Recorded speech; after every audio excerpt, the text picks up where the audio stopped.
This is episode 567 of the Rio Grande Foundation's Tipping Point, New Mexico. I'm Paul Gessing, president of the Rio Grande Foundation, New Mexico's free market think tank. You can find out more about the foundation at riograndefoundation.org.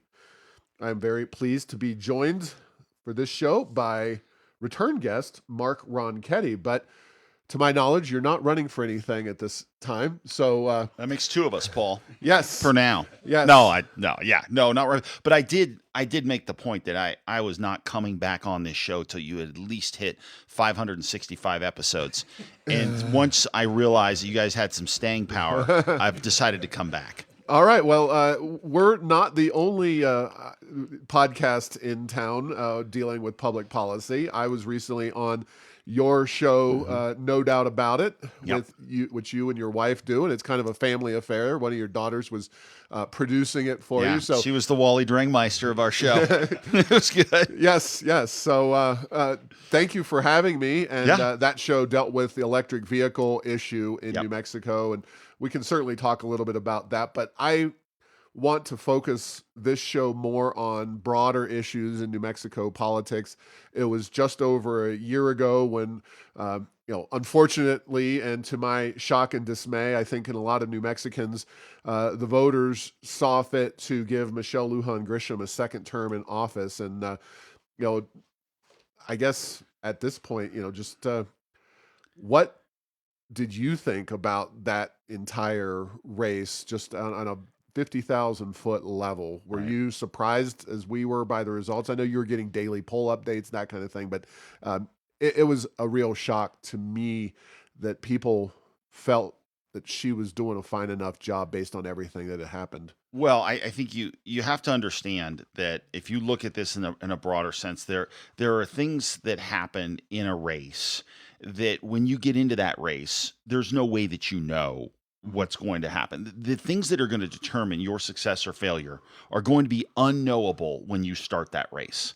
And so what I mean by that is, for example, when we did the Senate race, there was no such thing as COVID, right? And all of a sudden, COVID ended up being the story. You get into a race where you have the best economy you've had in decades in the state of New Mexico, and all of a sudden, everything changes like that. And in this race, there's no doubt things definitely changed as we got into the general election, and once the Dobbs decision came out, and you look nationwide, and there was no red wave. It didn't happen. There is none of that. So it's been very clear since then. If you look back at Ohio and you go back to Kansas, you see conservative states now even where there's been a huge effect of that. So there's no doubt, if you're looking for the single biggest factor, there's no doubt we saw a change in the polling very much having to do with the Dobbs decision. And that created about a 14-point swing. We were up 2 to 3 points going into the general. And then that immediately we went down 10.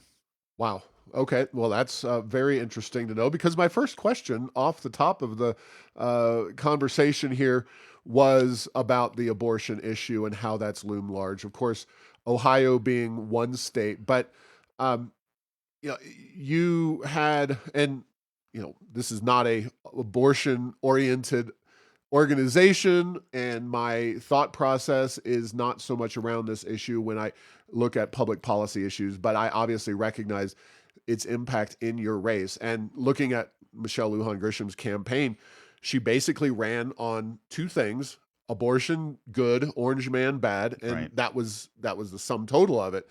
We called her out for not talking about policy issues, and it seemed like the people of New Mexico were okay with giving her that pass. But you had the issue with Steve Smotherman, the pastor, and that certainly seemed to kind of loom over the campaign for a long time. But do you have any thoughts on, broadly speaking, how candidates certainly running in New Mexico, or how you might, if you were to run again at some point in the future, how would you counsel Republicans to approach the abortion issue, whatever their personal views on it may be? Yeah, we've talked about it a lot on our show, and in our show, it's definitely a little different than yours in that we tend to do more you do more public policy, which is great, and that's why Kristy and I listen to the show.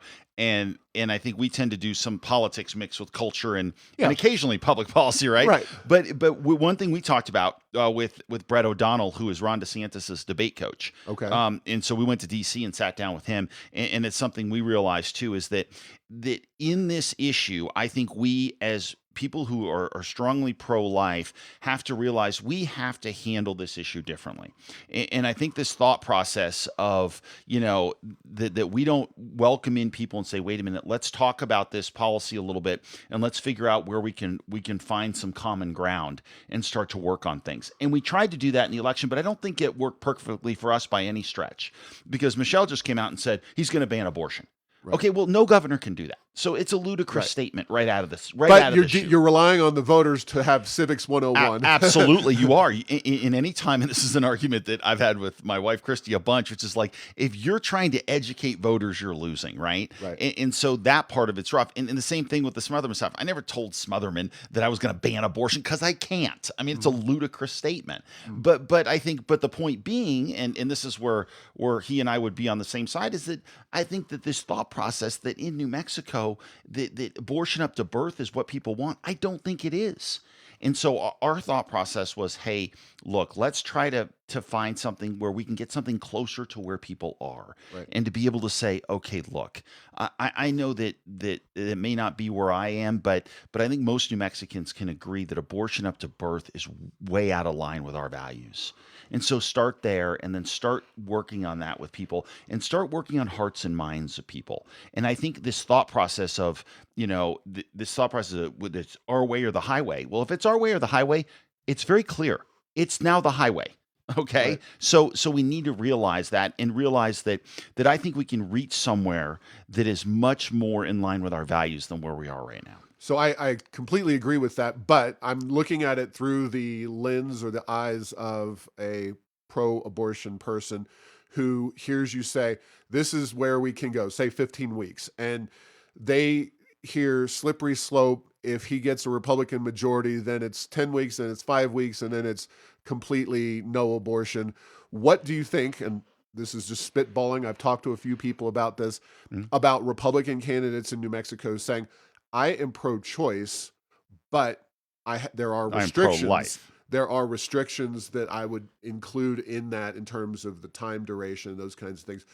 If you, the pro-life label, I think, and again, we're not an abortion podcast. This is a politically oriented, like, how do conservatives on this one issue deal with it? Because there's 80 other issues, just maybe 150 issues. But I will say, Paul, I think part of the reason Michelle was able to get away with what she was able to get away with is because she's not living in the economy, wasn't living in the economy then that we are living in now. Right. So therefore things have slid over the past year, and they're very, very, so I think these issues will have a way of settling themselves out. But again, what does the abortion decision mean? It means it's decided on a state level. Well, you know what? It's been decided in the state of New Mexico. It has been decided. In this thought process that, oh my gosh, we have a 2/3 legislature that's Democrat. Tomorrow it could be Republican. Oh, stop it. Okay. I mean, give me a break. I mean, but my point still remains.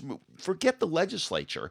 I think the people of the state of New Mexico should have a say on this. And that's sort of what we said during the campaign, which is, hey, look, the people should have a say in where we go on this issue. But there is no doubt, I think, not only in New Mexico and across the country, if people who value life want to make progress, we have to win hearts and minds. We do. And that is not a political argument. That's a personal argument, and not even an argument. It's just sharing information with people and walking with people down a road that I think is a little different than abortion up to birth. Yeah, it's a tough one. There's no doubt about it. And watching what happened in Ohio, as somebody who was born and raised in Ohio and has watched them as a state drift to the right, while, if anything, we're drifting to the left. It seems like if you can't win it in Ohio, where can you win it? Well, you didn't win it in Kansas. And remember, the only governor's race that we won in the last cycle was Nevada. Where was the issue decided? Nevada. It was done. It was off the table. So the thought process that, oh my gosh, we knew it was going to be down the stretch, it was going to be tough and tight. And you just never know how it's all going to play out. And so that part of it is always difficult. But when we saw early in the night that we weren't, we were not seeing the kind of like you went into the election day in Wisconsin. Right. The Republican was up 4 in the polling there, gets beat by 4, right? And you go to Michigan, lose by 14 points. Yeah. All of a sudden you start going, oh my goodness, this is just. Yeah. And so not that we ran the perfect, I thought we ran a very good campaign. I'm proud of the campaign we ran, but on the messaging on the life issue, I think that was an issue. And also if you look back to, if I could turn back time a little bit, I may have handled the primary a little bit differently as well. Okay. Well, DeSantis, I think, fooled a lot of people too in that race where he just crushed in Florida. Charlie Crist, and then we didn't see anybody else really at that level. Yep. All right. So education. In basically mid-October of the election year, you were running in. The NAEP scores came out showing that New Mexico, always struggling with education, but really fell apart during the governor's lockdowns. We're not a web intensive state like California where they could do the online thing. There's a variety of reasons that New Mexico really suffered in New Mexico kids. Now, correct me if I'm wrong, you didn't come out with a full-throated education choice. Oh, we came out with an 8-point education plan, stood in front of APS, and we laid it all out. And not only did we lay it all out, before we laid it out, Mimi Stewart called a press conference to say how none of it would work. Right. She didn't know what we were laying out. It had no idea. And so, what we called for in that is, there's no doubt we endorse school choice, especially school choice for low-income families that have no choice at all. Because we have school choice in the state of New Mexico if you have enough money to do it. Right. And my argument was that when you go and you walk down this path, which our legislature is more than willing to do, which is, hey, let's give the low-income kids zero choice. Put them into failing schools and leave them there. And meanwhile, the high income kids that can go to the academy or wherever else, they get to go wherever they want. It's ridiculous. And even the charters. I mean, you look at the charters, and we've had great success with charters across the board here. And even that, they've tried to pull back and stop some of the charter expansion that I think we should see. And there's some great charter success stories like MAS and a bunch of other charter schools, and not only in Albuquerque, but across the state that have done very well. So we advocated for all of those. We advocated for more tutoring for kids. We advocated for focusing on third grade reading, which is critical for kids as well. We did all of this and laid it out. Again, Michelle laid nothing out, didn't talk about it at all. And then, of course, that gets lost a little bit. Now, did we run a bunch of ads on education? We did not. We just released the plan. We definitely got some local media pickup on it, but we didn't necessarily run a big ad campaign behind it. Because you can't. You can only run an ad campaign over so many different issues, as you well know. Right. But if I looked at that campaign, there's always Monday morning quarterback, and I'm not criticizing, but it looked at the way that Michelle's lockdown policies really impacted the poor, low-income kids. Yep. Is that something that you think you should have hit harder on during the campaign? Were the polling numbers just not there? They weren't there on the COVID stuff. Okay. There was still a belief from people that we needed to some degree to be shut down.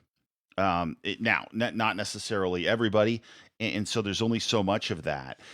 And so you can mention it, and you can talk about. We talked about it quite a bit in the learning loss and the fact that we didn't make up ground, and how we were a state that was locked down as much as anybody and did nothing to make up ground at all. We talked a lot about that, but if you're looking at the numbers on where people's focus was, that is not where the focus of people was at the time. You're talking COVID. Yes. Okay. Yeah, the COVID lockdown stuff. Yep. Now, obviously, and I get it, you were kind of along in the process, but it was really the first opportunity to hold her accountable. And it never ceases to amaze me how many people are out wearing masks nowadays, and just how identified people are with those COVID policies. So you're saying that based on the tea leaves and the polling data, that coming out hammer and tongs against her on COVID and the lockdowns was not a winning issue. Well, the thing is, Paul, you're looking at it now, a year I past, know. and you know what I mean. And so even more now, if you look now, it looks worse and worse the farther away you Right, get. right. But no, we talked about it quite a bit. But still, if you look at the broader scale of things the cornucopia of things we had to Sure, choose, yeah. it maybe wasn't at the top. But when we sat down there at the debate, I called her out to her face, Mhm. saying you're a hypocrite. You went up to Navajo Lake and partied with your friends while you left all our kids locked down. I mean, there's a reason she's not a huge fan of mine, and then on election night it wasn't exactly the Sure, most sure. pleasant conversation in the world, because I stood in front of her and told her I think exactly what everybody wanted to tell her. Right. And again, remember here, we spent a great deal of our focus trying to make sure that we were pointing out those contrasts on things she's not doing: the higher crime, Mhm. the poor education, and the healthcare. And all of those things were huge parts of what we were doing. Yeah. No, I get it. I mean, it never ceases to amaze me. I lost a lot of faith in humankind during COVID because Yeah. I felt like the data were clear, and I realized that maybe I know statistics a little better than the average bear, but Right. come on, it was pretty clear very early on in COVID that we were not getting the full story about that. And for people to just go, after whatever the governor was doing, it was But who pretty called her out? Like, we need a media structure well. that That was stands up and calls her out and says, wait a minute, this is not what you said it was right. going to be. Did they do that? And the answer is clearly no. We It, did, but we don't have yes, the we'll agree. platform that the media has, and you Right, did as well. right, But you're looking at, this is the COVID, fact checking caucus of New Mexico right. right here in this room. So yeah, that was my next question to you: was the media fair to you during the campaign? And being fair is one thing. Calling the governor out for her blatant misrepresentations of COVID data and everything Right. else. So talk about the media. You as a former member, I'll Right. remind you of the media. I find and really what it's turned into here, and this has been an evolution. This is not something that has been this way forever. I used to be very proud of being part of local newsrooms. Mhm. There was some great reporting that happened out of local newsrooms, and on occasion there still is. Yeah. But I will say, I think what's happened here over the past 10 years is a slow slide into bias and incompetence, kind of mixed together, and laziness, really. And part of that is because the media structures and the audiences are paring down. Yeah. Okay, so the money's being slowly pulled out. And so what happens? Well, bigger and bigger organizations take over, right? And they pull money out of those newsrooms. So therefore, you have more and more people who end up in these newsrooms. You have a couple of really good people. There are still people that I think do a great job in local media. Some of them I worked with at Channel 13, but they're not the ones doing the reporting. And so what you see is, and what we found is, that you have a lot of these reporters that come out and they'll do things like fact checks. Okay. Here's the problem: if you're running a newsroom, and please, I hope these news directors learn a lesson from this, and that is, if you're going to have someone do a fact check on a political ad, have someone who knows what they're doing.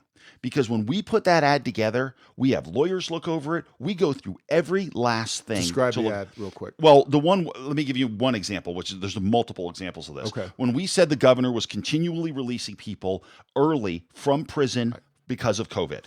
Okay, it clearly happened. We went to the Department of Corrections. We got all the people. We had a list of every person she released, literally right up to the day we requested it. So we knew she was releasing people the whole time.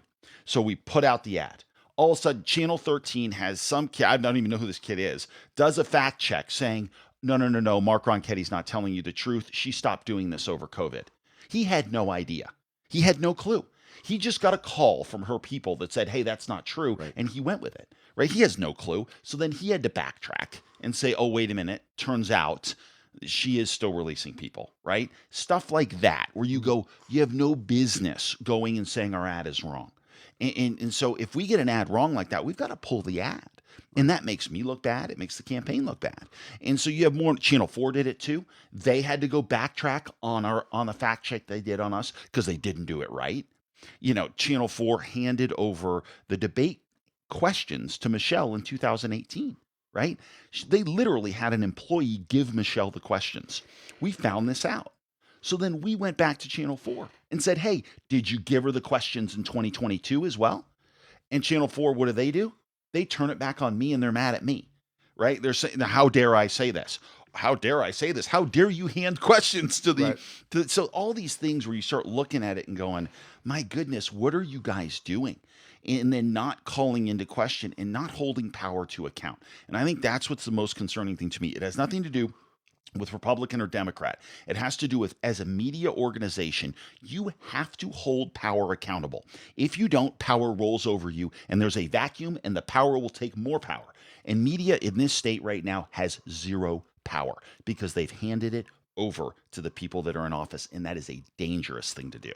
Now, I'll just throw in the Albuquerque Journal editorial board, which obviously newspapers have suffered, but the Journal does, hold a lot of sway. They endorsed you, and the editorial board has been pretty aggressive with the governor in recent weeks. Yeah, shall we say? increasingly aggressive and snarky, Yeah. and for good reason. Right. And I think you're right. The Journal is the difference. Also, I want to say this too. John Cardinelli over at Channel 7 has done some really good work too. Yeah. He's worked hard on some stuff too. So it's not everybody. And again, all I'm saying is, I don't care what party you're in. You don't want your party not to have a media that's not crawling down their throat. You want that. Right. And because then that holds them to account. And I just think human nature is, if there's no one guarding the cookie jar, well, look out. And I worry about that right now. Yeah, and TJ Willem works with John Yeah, he does a great Cardinelli job. as well. Yep, absolutely. So more systematically, New Mexico's been a blue state, and Republicans are always at each other's throats, and there's obviously some reason for that, and you can feel free to share. I'm not going to put you on the spot with anything on that note, but we had Susana Martinez in office for 8 years. She won re-election. She was relatively popular.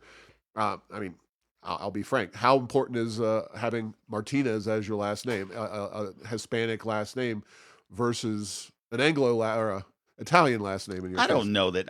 I'm not sure that matters. I think what matters is Susana was a good candidate, and I think a good governor. So I think that was helpful first and foremost. Also, the environment matters. It matters. Susana ran at a time where she had a wave election in 2010, and she was good. She had a wave election, and then she did a good job. Well, guess what? Those things work, right? Right. That can still happen.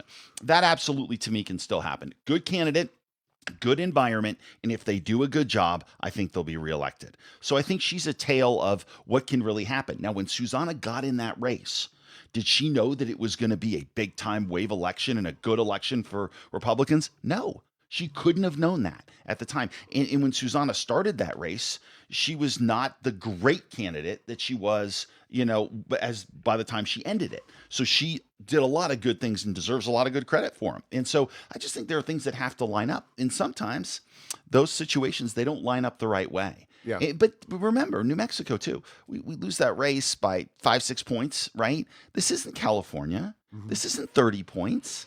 So this isn't unwinnable. But now, do I think we're a 6-point state? We're probably not. We're probably a 10 or 11-point state Yeah. right now. Okay, that's fair. So we talked about abortion. I mentioned Orange Man bad. Well, let's talk about President Trump. Yeah. How did you? Because I talked to legislative candidates who were running in that same election, and Yeah. they were dealing with it from both sides. What's your position on Trump, and how? That's what they were asking at the door when they were going door to door. I'm not asking you what your position on Trump is, but more so, how did Trump impact the race? So what's happened to the electorate since Donald Trump was elected in 2016 is there's much less swing in it, right?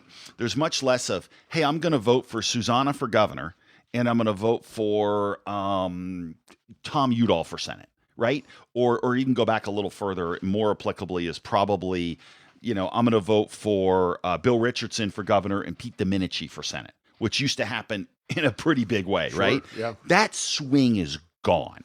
Okay. And what happens is, because of what happened with President Trump, is that people have decided on President Trump. either side, whichever side and so there's less swing. Mhm. And so every race down ballot becomes a little more of a referendum on what happens nationally. Mhm. And so there is less of that local give.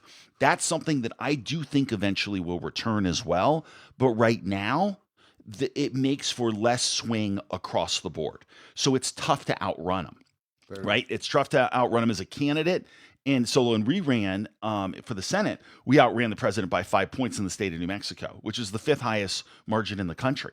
It's a tough thing to do Mhm. because those Senate races they're basically a proxy for the presidency. And so we felt like we ran a couple of good races, but at the same time, we weren't perfect either. So you got to figure those things out and see where you can improve. Now, on that note, but related to Trump is the issue of election integrity. Now, I'll ask you, fair, was the election fair in New Mexico in 2022, by and large? Yeah, I mean, I think that look, I don't look back at that election and think, oh, I got cheated. I think that I wish. What do I wish we could have done differently? I wish we could have more door knockers across the state. And remember something, Paul. Something's going on here that people don't account for, and that is the Republican Party and the Democratic Party have changed electorates. Okay, what do I mean by that?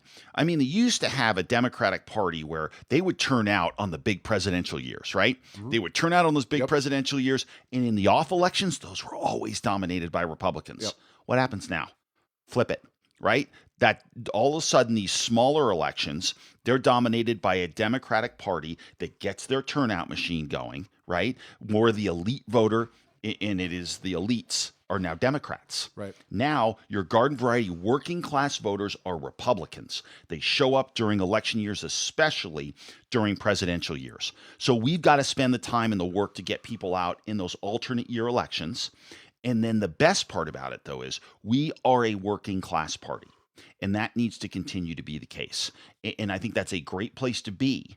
But I do think there needs to be some adjustment on our side into getting out door knockers and getting people registered to vote and getting them out. We have to do it. But the election integrity issue, which Trump raised, and I asked you about, and you said by and large the election was fair.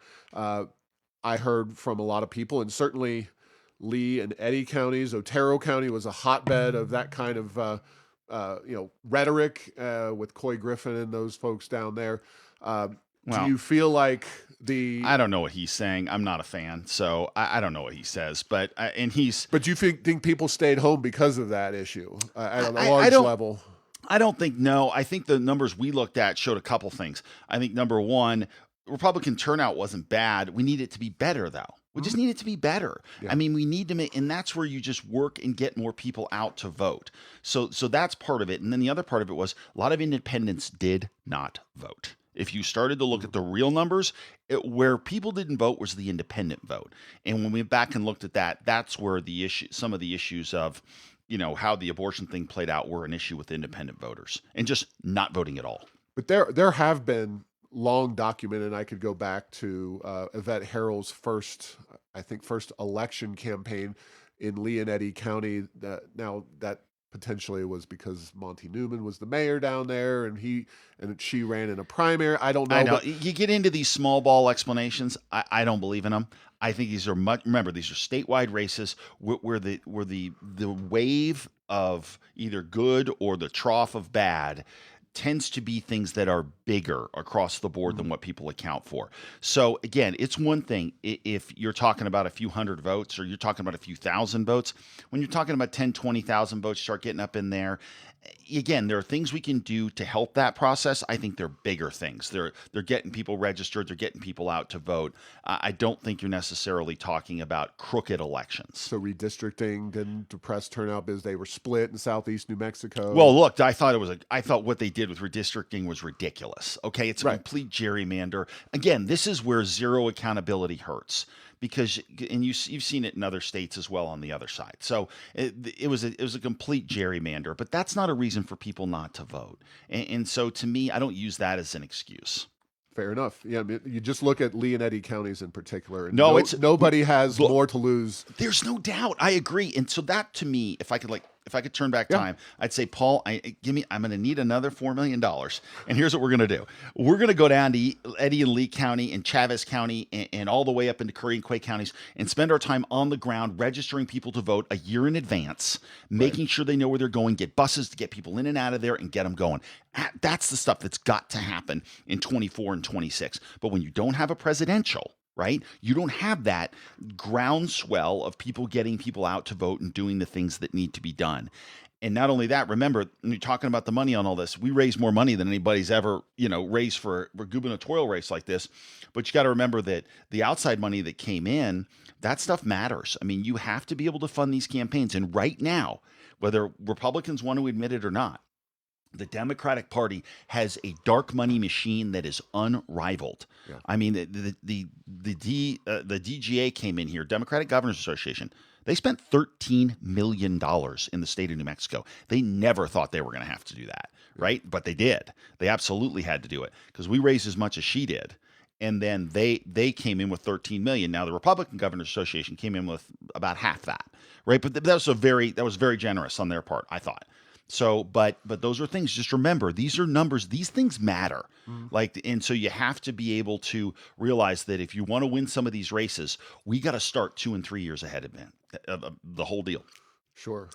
Now, and I appreciate your candid thoughts and discussing the election campaign of 2022. Now, moving forward here, more so to the present day, policy wise, you know, obviously you had stark disagreements with the governor running for office. Uh, has she been worse in her second term than you thought, or about what you thought she would be? I think a lot of people voted for her because she kept such a low policy profile Right. that they mistook that for some kind of moderation, which I could have told you she was a fire-breathing radical after the Energy Transition Act of 2019. Right.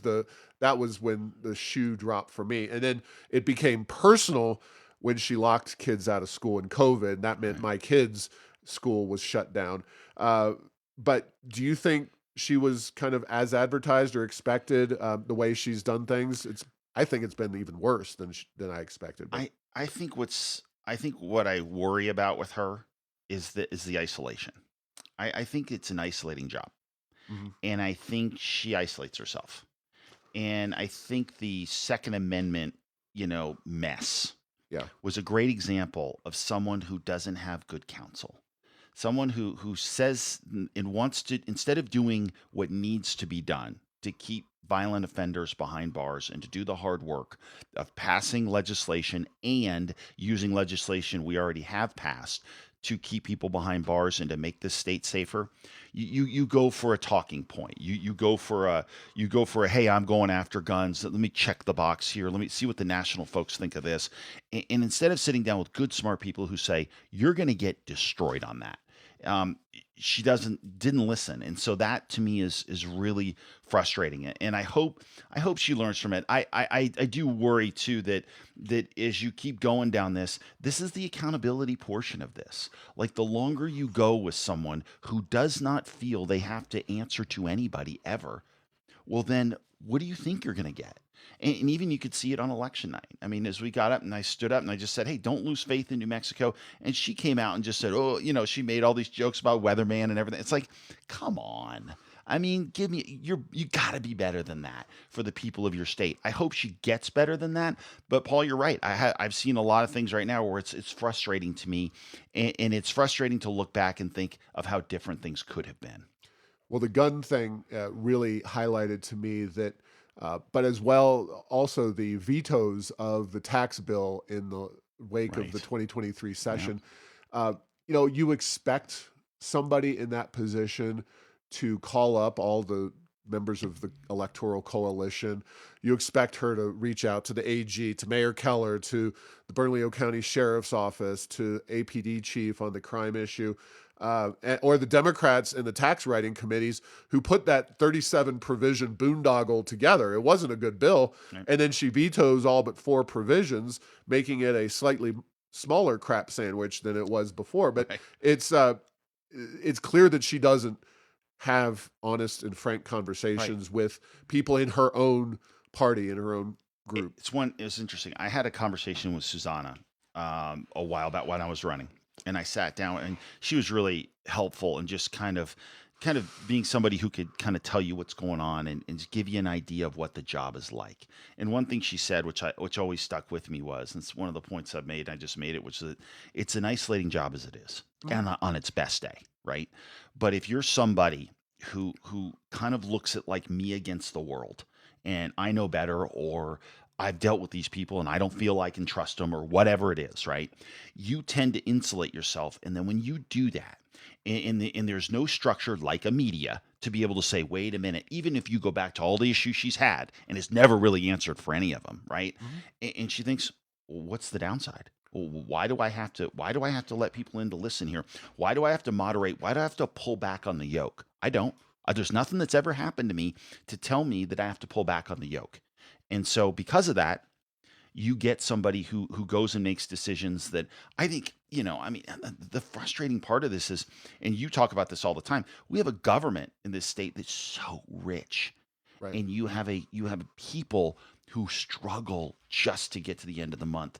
And we're doing nothing as a state to change that calculus, to be able to say to somebody, you work hard, the state is going to give you more of your money back so you can get to the end of the month. Instead, we're like, how many untold billions do we get at the end of each year?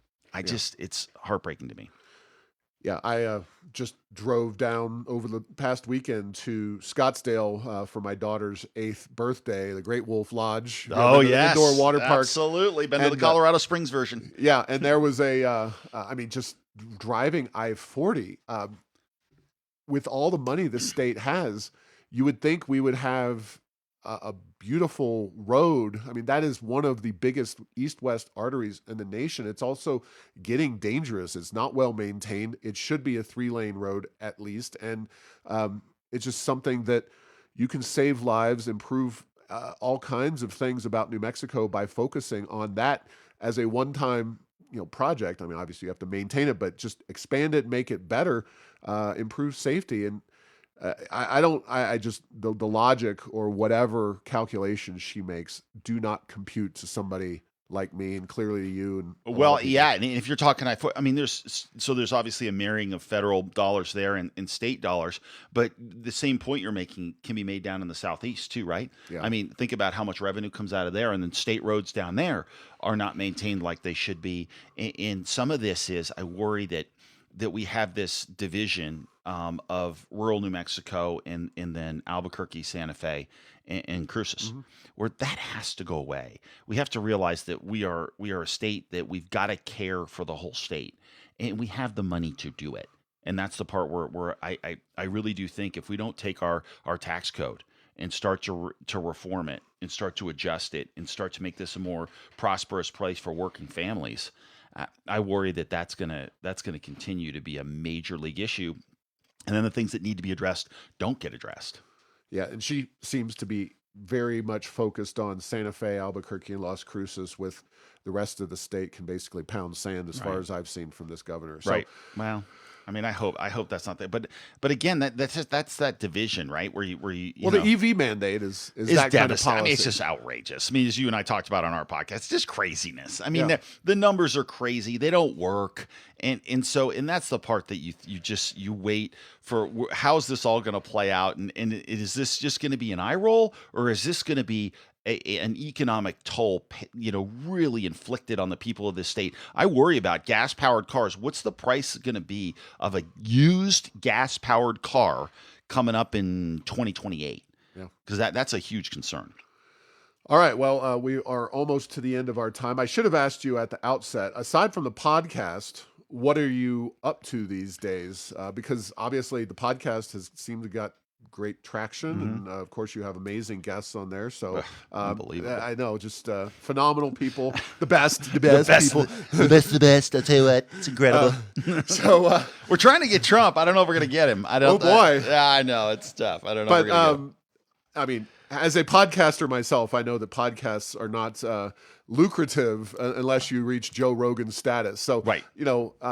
Well, I think that, What are you yeah. doing these days? So we're doing a bunch of independent media stuff that is under the radar right now Mhm. as we set that structure up. But the thing I think is important to us, it's important to Kristy, it's important to me, and that is to make sure that we're able to get information out to people, because now we're at a point where these media structures, the television stations, the journals, a good example, KKOB is a good example. Look, audiences there are all shrinking. So now what's happening is people are getting their news, their information in 1 minute sound bites on Instagram, on TikTok, on Facebook, whatever it is. So you have to start to put a structure in place that's going to inform people by doing that. So we're spending some time on that. We're looking around at some TV opportunities and some other things like that. I think politically, I mean, again, I just want to make sure that that this state realizes that we have an opportunity that everybody's lives will improve when we start holding people to account. Take off your red and blue jersey. And realize now the problem is you don't have very many red jerseys to yell at right now, but take off the blue jersey sometimes and say, wait a minute, is this right? Because not all people are doing things the right way, and so let's hold them to account. So that's kind of what we're trying to spend our time doing. All right. Final question. Any plans to run for a office in New Mexico in the future? I don't have any plans either way right now. I just don't think you can say that. And one thing I've learned is that, there's so many different circumstances that have to play out the right way. And I think it's amazing. And people who come to me, I talk to people all the time. They're thinking about running, and some pretty interesting people that would be great to run in, not only in this state, in other states. And they say, what's the one piece of advice? And the one piece of advice I always say is that there are going to be circumstances that are going to develop during that race that are going to determine your success or failure, likely beyond your control. And that part of it is always hard. So it's hard for me to say we would rather run again or not run again. But I just want to do what's right for the state, and so that we can stop this kind of at each other's throats and say, let's start pushing for what's right for people, and to get away from the I hate you because you're a Republican, or I hate you because you're a Democrat. That's got to stop, because ultimately every single one of us face the same exact issues. All right. Well, thank you, Mark Ronchetti. How do people find the No Doubt About It podcast? You can go to YouTube and put in No Doubt About It podcast. You can go to our website, No Doubt About It podcast as well, or you can go to any of your Apple or Spotify, any of those, just No Doubt About It podcast. And we would love to have you on board, have you jump on and either follow us on YouTube or just listen. And we put them out similar to you guys. We go Monday, Thursday. Usually we're going to be late this week. We're going to do another border deal coming up on, I think we're going to release Thursday afternoon. So we're doing a special episode of that. Excellent. Well, thank you very much for your time and your efforts in the last campaign. Thanks for listening to this week's episode. Find all episodes at tippingpointnm.com or at the Rio Grande Foundation's YouTube channel. Subscribe to the show at Apple, Stitcher, or tell Google Home to play Tipping Point New Mexico. Thanks to Path 3 Marketing for producing this show.